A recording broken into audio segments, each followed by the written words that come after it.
সারা জীবন কাউকে কাছে পেতে চাইলে তাকে সহজে কাছে পাওয়ার আশা না করে তাকে জয় করার চেষ্টা করুন।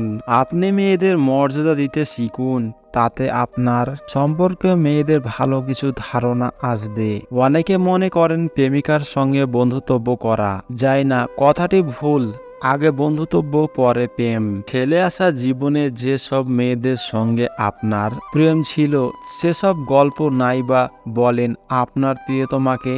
যদি সে কখনো জানতে চায় তবে বলা যেতে পারে। প্রিয় মানুষটির পছন্দ অপছন্দের প্রতি খেয়াল রাখুন, তার ভালো লাগা মন্দ লাগার বিষয়গুলো মাথায় রাখুন। প্রেমিকার বিশ্বাসে কখনো আঘাত করবেন না, তার নিজস্ব চিন্তা চেতনাকে সম্মান করুন। প্রিয়তমার সঙ্গে কখনো অন্য কোনো নারীর তুলনা করবেন না, কোনো নারীর তুলনা পছন্দ করেন না।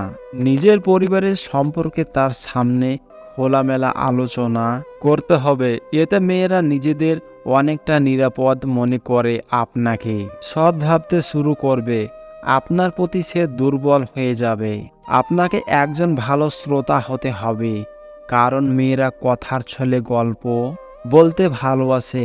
আপনার প্রিয় মানুষটির গাল গল্পে বিরক্ত হবেন না, যেন তাহলে সে আপনার উপরে চটে যাবে।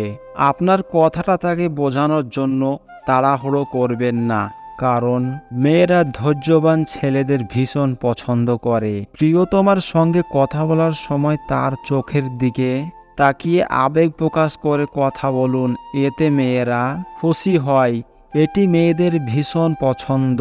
কথায় বলে প্রকৃত সুন্দরস্থান পছন্দ করে না, তাই যথা সম্ভব প্রিয়জনের কাছাকাছি থাকুন, তাকে ঘন ঘন সময় দিন।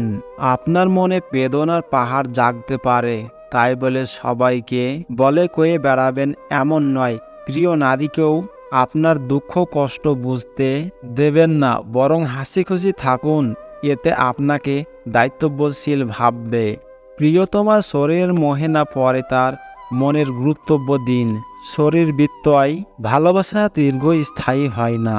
ভালোবাসুন মনে থেকে, তাহলে শরীর মন দুটোই পাবেন অনায়াসে।